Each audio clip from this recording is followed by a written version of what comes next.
الحمد والنعمة لك الملك لا شريك لك لبيك اللهم لبيك لبيك لا شريك لك لبيك إن الحمد والنعمة لك الملك لا شريك لك لبيك اللهم لبيك لبيك لا شريك لك لبيك إن الحمد والنعمة لك الملك لا شريك لك لبيك اللهم لبيك لبيك لا شريك لك لبيك إن الحمد والنعمة لك الملك لا شريك لك. السلام عليكم ورحمة الله وبركاته. اللهم صل وسلم وبارك على سيدنا محمد وعلى آله وصحبه وسلم. ازيكم عاملين ايه؟ يا رب تكونوا كويسين وفي احسن حال ان شاء الله. حبايب قلبي واماراتي وعيلتي الجميلة، وحشتوني جدا جدا جدا جدا لحد السنة الجاية. كل سنة وانتم طيبين. طبعا عيد الاضحى على الابواب، وكلنا بقى خلاص عارفين اللي هو دقت ساعة العمل يعني.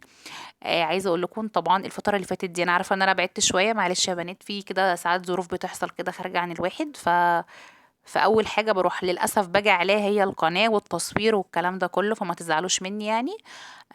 بس عايزه دعوه كده حلوه كده منكم، ربنا كده يسترها معايا ان شاء الله ومع بيتي، وربنا كده يكفيني شر اي حاجه وحشه باذن الله. فتعالوا بقى نبدأ فيديو جديد واقول لكم انا بعمل ايه، وهنرغي كتير جدا في الفيديو، كتير جدا جدا، واقول لكم على تفاصيل كتيرة قوي، وهنرغي كتير مع بعض. بصوا بقى في البداية، بادئه معاكم اليوم كده من اول ما ابتديت ان انا اعمل الغدا. على فكره الروتين ده كان بعد العصر، فالمقطع اللي انا مصوره لكم بالنهار ده كان شكل السما عاجبني قوي وكده، والشجر بقى طلع بعد ما كان الفتره اللي فاتت طبعا كله اغصان بس.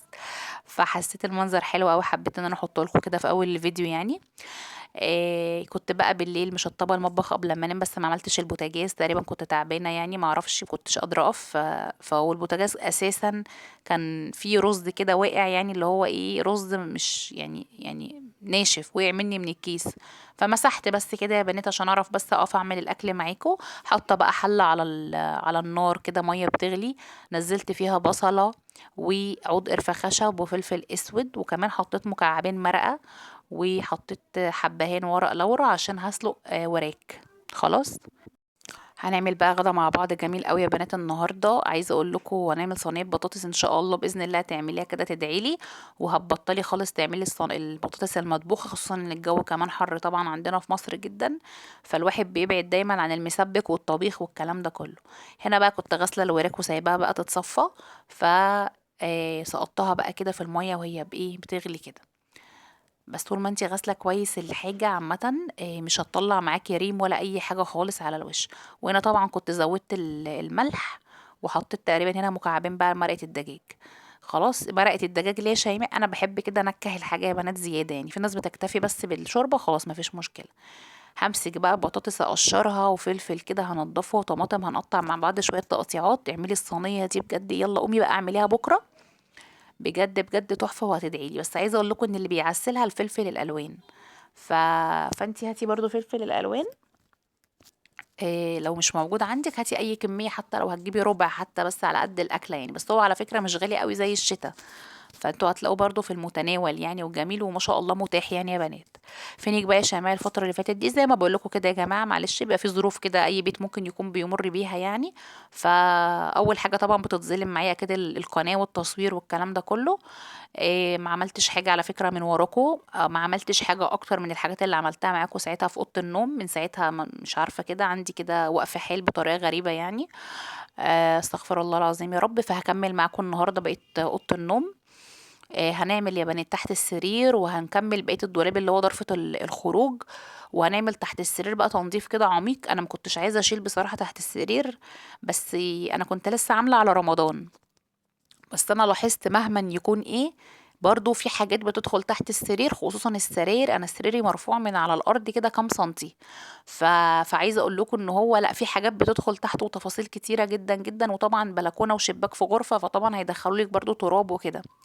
وعايزه اقول لكم فعلا اللي حسبته لقيته يعني يا بنات. ان شاء الله باذن الله لسه في وقت نقدر ان احنا نكمل وننجز حاجاتنا. لو حابه ان انت تعملي اي حاجه في الشقه، من بتكلم بقى الناس اللي بتحب التنظيف العميق يعني، انا شايفه ان لسه في وقت نقدر ان احنا نعمل حاجات كتير، وانا معاكم يعني ان شاء الله باذن الله. بس كده، فما عملتش والله يا بنات اي حاجه من وراكم الفتره اللي فاتت دي خالص، ولا كملت حاجه من وراكم يعني. فالمهم بقى زي ما انتوا شفتوا كده، قطعت معايا الفلفل والطماطم، وكمان معايا كده بصلايه كبيره كده حلوه. كتري كده البصل في الصينيه دي بيبقى حلو، او لو بصلتين متوسطتين برضو هتبقى كويسه، بس دي بصلايه كبيره فاكتفيت بيها، بس لان انا عامله حبيتين بطاطس بس مش اكتر من كده يعني. بس كده يا بنات. طبعا حابه اقول لكم من موقع هذا اكيد ان انتوا وحشتوني اكيد جدا جدا، وبحبكم جدا جدا، واسفه لو انا مقصره معلش في الرد على التعليقات او اي حاجه، والله مش بدخل خالص الاستوديو ولا لاي حاجه.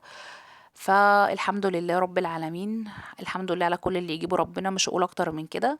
ودايما في اي ازمه انت بتمر بيها ما قدامكيش غير ان انت تحمدي وتشكري ربنا على كل حاجه، وربنا هو اللي بيعينك وبيقويكي. مفيش اي بني ادم بيعينك او بيقويكي غير طبعا الناس اللي بتحبك، واولهم اكيد جوزك يعني ربنا يخلي لي جوزي اللي دايما مستحملني في كل حالاتي يعني. فربنا يخليه يا رب ويحفظه كده ليا يا رب، اللهم امين. و... وبس كده يا بنات، دعوة برضو حلوة كده منكم بقى بصلاح الحال يا رب، اللهم امين يعني. بس كده زي ما انتوا بقى شايفين.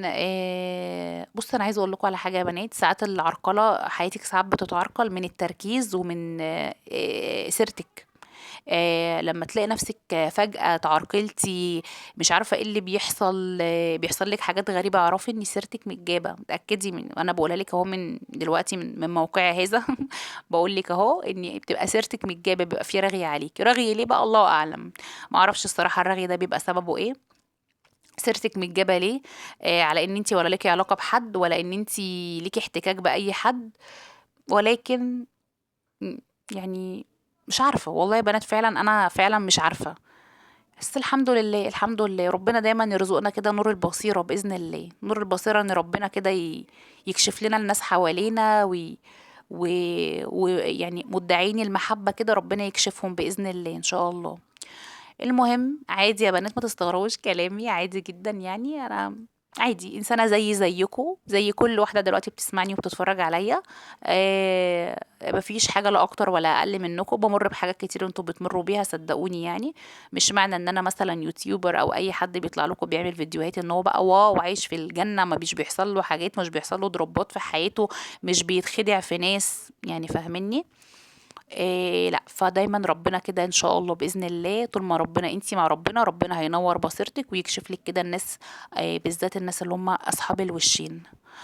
يالّا بقى تعالوا أقول لكم أنا هنا باعمل إيه. حطيت بقى يا بنات على صينية البطاطس مكعبين زبدة، وسقيت الصينية دي بالشوربة بتاعة الوراك الجميلة اللي اتعملت بقى، اللي متنكهة بقى بورق اللورا والحبهان بقى والعود القرفة والكلام ده كله. وعايزة اقول لكم الصينية دي طعمها خطير خطير تحفة. وهنا برضو معايا مكعب زبدة بقى وشوية زيت، وحمرت بقى شوية شعرية زي ما انتوا شايفين، ونزلت عليه بكوباية رز مغسول او كوبايتين رز مغسول كده. وطبعا الرز مادام غسلاه بحب اشوحه جدا جدا جدا، واشربه من المية اللي هي فيه ديت، يعني مش بنزل بالمية او بالشوربة غير لما الرز يشرب المية اللي فيه دي، عشان تبقى الرزاية كده دخلت في مرحلة من التشويح وما تعجنش، يبقى الرز كده مفلفل معاكي ويبقى حلو يعني. هابتدي بقى ان انا اشوح كده زي ما انتم شايفين بقى، وهابتدي ان انا اسقي الرز ده بالشوربه بتاعه الفراخ. ما عملتش الرز بالميه ولا الكلام ده. قلت كده كده في شوربه موجوده، ومش هستفاد بيها، مش هعمل بيها اي حاجه يعني. بس فقلت ان انا اسقي بيها الرز. اكله خفيفه ولذيذه، ما خدتش مني وقت، حوالي نص ساعه ولا حاجه بس. كان طعمها تحفه تحفه تحفه بجد يا بنات يعني. احنا مش من محبين قوي سلق الفراخ وسلق اللحمة، وبنحب الحياة اكتر طواجن وحاجات ناشفة وكده. بس ساعات ببقى زهقانة وخلاص زهقت من تكرار الحاجة، فاللي هو لا، بقول بقى اسلق مرة مش عارفة ايه، استفيد بالشوربة كده يعني. ابتديت هنا بقى معايا كده شوية زيت حلوين، حطيت فيهم بقى الوراك، ابتديت ان انا احمرها. مش عارفة الإضاءة هنا مالها عاملة كده ليه يعني، ما علينا. بس كان طعمها لذيذ جدا بصراحة يا بنات. انا بقيت اميل اكتر ان انا اجيب الوراك، مش بجيب فرخة على بعضها ليه.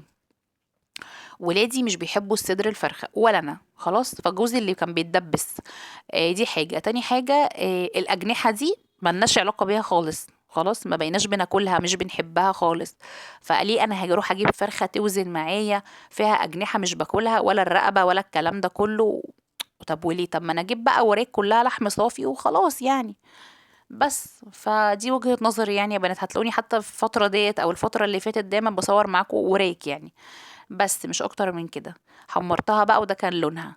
دخلت بقى على اوضه النوم. زي ما انتم شايفين الجو كان، الدنيا كانت مليله، لان انا ببدا دايما شغلي بعد ما جوزي بينزل شغله. جوزي بينزل شغله الساعه 4، بتبقى داخله على الساعه 4 العصر.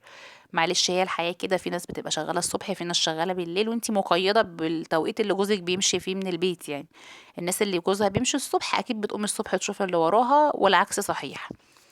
بس فبقول لكم بقى ايه المهم يعني. بدأت بقى كده، دخلت شلت كده على مهلي خالص، فضيت السرير وشلت الألواح كلها، السحارة والألواح اللي على المراتب. واللي حسبته لقيته زي ما قلت لكم، لقيت تحت السرير اصلا كله عايز يتعمل زي ما انتم شايفين كده. اي نعم، مش زي المرة اللي فاتت لما عملته معاكم، كان فعلا بقاله كتير قوي قوي قوي قوي قوي. مراتبي يا بنات تقيلة جدا، عشان كده انا مش بعرف اشيلها باستمرار.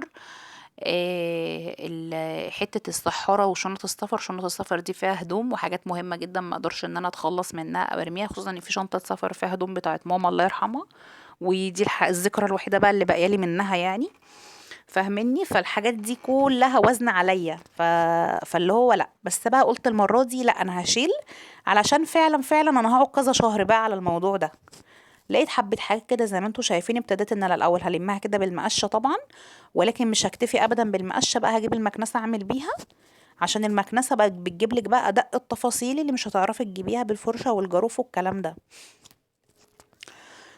حاولي ان انتي تشتغلي بهدوء، تعملي كده حاجتك بالراحة. انا عارفة ان انتوا بتشوفوا فيديوهات ناس عاملة رغاوي وناس قلبة الدنيا وناس مش عارفة ايه. لو انتي مش ما عندكيش مثلا انك انتي هتشدي المية والرغاوي دي على حمام قريب منك، ما تعمليش الحركة دي خالص، ان انتي يعني وارد ان انتي تتزحلقي او عيلك يقعوا او كده. ما هو نفس الفكرة يعني. المهم ان انا انضف في الاول وفي الاخر يعني. حتة ان انا ادعك بمقشة والكلام ده كله لو الحالة عندي صعبة. لو تحت السرير دوت مبقع قوي، بقع ناشفة مش عايزة تطلع، في مية دخلت وركنت، لكن الموضوع مش محتاج. فلا. عندك المكنسة اشفطي بيها، عندك الموب او ايا كان الفوطة اللي بتستعمليها اعملي بيها. فاهماني؟ مش لازم بقى ان احنا نغرق الدنيا مية والكلام ده كله يعني. وده رأيي يعني يا بنات، انا حابة بس ان انا اعكسه لكم. مش لازم عشان انا مثلا بصور لكم فيديوهات هتطلعوا تلاقوا الدنيا انا بعمل كده معاكم، بس مثلا بعمل كده في المطبخ، فاهميني؟ في مكان فعلا محتاج مية ورغاوي والكلام ده كله. لكن اجي تحت السرير اجيب لكم قشه وافضل اعمل لكم فوم رغاوي قد كده عشان الله على الانبهار تتفرجوا عليا، وبعدين بقى، وبعدين يعني المشاهد بقى يقعد يحتاس بعد كده لو حد قام قلدني، تقعدي بقى ساعتين تلمي في الصابون. طب هو ده يبقى يعني انا كده ابقى بتعبكم مش بريحكم. فجبت بقى الميه بتاعتي في الجردل وحطيت فيها شويه كلوريكس الوان بس كده. وعايزه اقول لكم ان انا عندي بريكس، كنت جايبه بريكس بريحه الليمون، طعم ريحته تحفه، بقول لكم طعمه تحفه البريكس. بس والله نسيته خالص، حطيت الكلوريكس يعني وكده، مع ان البريكس برضو بينضف جدا جدا. بس بقى زي ما انتوا شايفين، وابتديت ان انا امسح كده الاول، ببل بله حلوه كده، وبعد كده بمسح. وعملت الاول من ورا السرير ورحت زقه تاني على الحيطه. كان عندي ورا السرير يا بنات، عايزه اقول لكم مرايه كونسول. الكونسول عندي كان مرايته كبيره، كانت اتكسرت، فريده كسرتها وهي صغيره، ما اعرفش، ضغطت عليها بايديها نزلتها مكسوره كده. الحمد لله ان ربنا حاميها بس وما حصلهاش حاجه. وطبعا المرايه كبيره، ففضلت شايلاها حاسه ان انا ممكن اقص منها مرايه صغيره ممكن اعمل بيها حاجه. في الاخر لقيت نفسي ان انا حطاها بقالي فتره كبيره جدا ورا السرير مش بعمل بيها اي حاجه، وحاسه انها مصدر طاقه سلبيه. فالحمد لله بقى اتخلصت منها. عادي بقى تروح لصاحب نصيبها يعني. عايزاكي وانتي بتعملي التنظيفات العميقه الفتره ديت، اي حاجه مش عايزاها تخلصي منها. اي حاجه انت شايفه ان هي بقالها سنه انت حاطه في دماغك ان انت تستعمليها وما استعملتيهاش، اتخلصي برضو منها. فاهميني؟ على قد ما تقدري. حاجه ممكن غيرك يستفيد بيها اديها لغيرك يستفيد بيها. ممكن تبقى بالنسبه لك حاجه عاديه، بالنسبه لحد تاني ممكن تفرحه، وهكذا يعني يا بنات. بس وعايزه اقول لكم من ضمن الحاجات اللي انا عملتها الفتره اللي فاتت برضو الجزمه عندي في اوضه النوم، ما عنديش للاسف مكان غيرها يعني. ف اللهم صل على سيدنا محمد، مسكتها ظبطتها ونضفتها وفرستها كويس جدا، طلعت الحاجات اللي انا مش محتاجاها. برضو كده انتي اعملي كده، لو في جزم من ضمن التنظيفات، جزم او شوزات او اي حاجة بقالك كتير، او ولادك او حاجة صغرت على ولادك او ممكن حد تاني يستفيد بيها، لمعيها او نضفيها، او لو ينفع كوتشي مثلا يتغسل او كده واديه لاي حد تاني يستفيد منه، سواء اي حد بقى، جيرانك، قرايبك، صحابك، يعني اي حد، اي حد يكون محتاج. بس كده. مسكت هنا بقى كل الالواح بالمكنسه كده، قعدت اشفط كل اللي كان فيها بصراحه كده، عنكبوت كده وحاجات وتراب وحاجات زي كده، علشان ابقى كده كل حاجه انا حطيتها ايه على نظافه. ومسكت يا بنات على فكره، انتوا اكيد شفتوا معايا المقطع ده، مسكت السرير داير ما يدور كله بالمكنسه، قعدت اشفط كل اللي حواليه كده، بعد ما كنست الارض ومطرح ما الملل بتتحط والكلام ده كله، عشان المكان ده برضو مكتوم ومقفول وهيقعد فترة أكيد على بال ما يتنضف، فننضف صح ونحط الحاجة صح، علشان هنقعد فترة كبيرة جدا مش هننضف تاني. رصصت بقى شنط السفر، وحطيت كمان الحفا الفايبر بتاعت البنات اللي هي الحمرا دي، وده الحاف فايبر تاني بتاعي.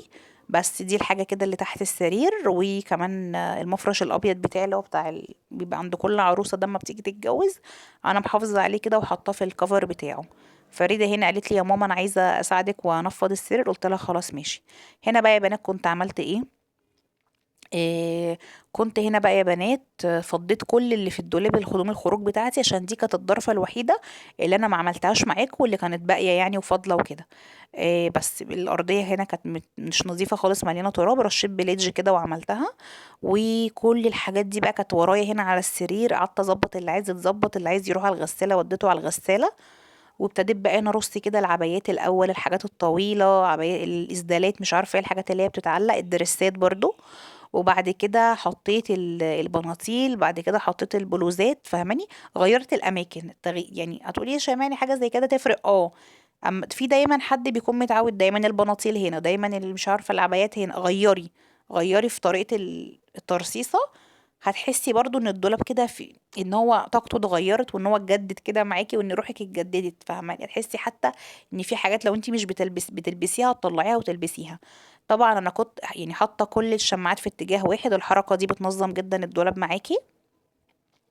الكارديجنز يا بنات اللي هي اللي بنلبسها فوق الهدوم دي، عشان طبعا المكان مش يعني مفيش مساحة قوي، حطيتهم كلهم على شماعة واحدة، وعارفة ان دي شماعة الكارديجن. ف لما باجي بقى بحتاج واحد وكده بطلعه. وهنا كده بلوزات، وكان في كده ترنجات برضو حطها ورا بعض. بس كده يا بنات، وكل طبعا لبس ليه حاجته وليه مناسبته وليه كل حاجة ليها حاجة يعني.